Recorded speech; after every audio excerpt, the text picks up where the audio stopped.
Sir good morning, बहुत बहुत स्वागत है। सबसे पहले तो गणेश चतुर्थी की आपको भी ढेरों शुभकामनाएं सर। और त्योहारी सीजन तो चल ही रहा है, आशा करते हैं कि अगले 11 दिन भी बहुत ही अच्छे रहें जैसे पिछले 11 दिन रहे मार्केट्स के लिए सर। गुड मॉर्निंग दीप। और वैसे मैं आपको बता दूं कि अगले 11 दिन अच्छे रहने ही वाले हैं।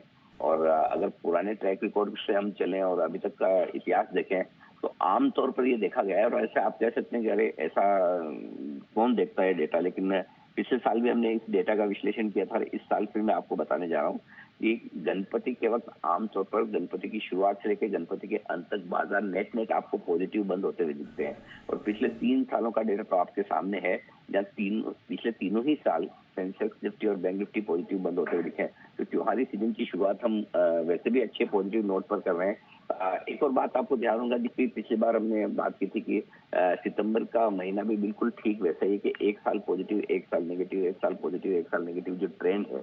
और चूंकि पिछला साल 5% करीबन हम कमजोर थे, तो इस साल इस बात की पूरी संभावना है कि मजबूती के साथ बाजार आगे बढ़ते हुए नजर आए। तो मुझे लगता है कि ट्रेंड एकदम सेट है, बाजार बहुत मजबूत है और कहीं कोई चिंता की बात नहीं है। आई थिंक यहाँ से भी और मजबूती बन सकती है और इसलिए त्योहारी सीजन की शुरुआत हम बहुत ही अच्छे नोट पर कर रहे हैं। आपको, हमारी पूरी टीम को, हमारे सभी दर्शकों को गणेशोत्सव की बहुत बहुत शुभकामनाएं।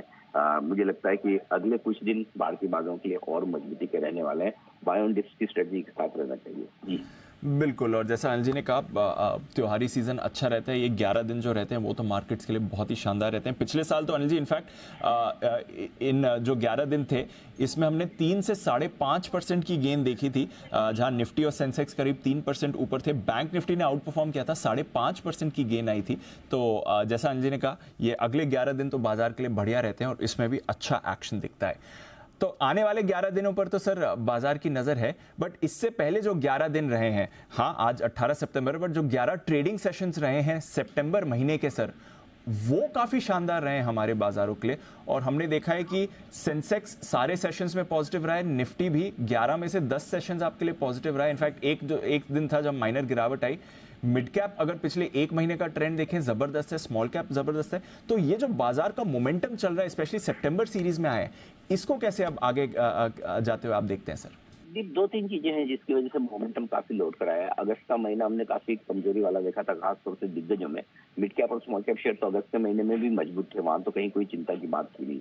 अब रहा सवाल हल्के बाजारों का, क्योंकि अगस्त के महीने में काफी कुछ बाजार थोड़े हल्के हो चुके थे, स्पेशली लार्ज कैप्स पर। एफआईएस की सेलिंग और बिकवाली रुकने का थोड़ा सा संकेत आता दिखा था, वो दूसरा ट्रिगर था।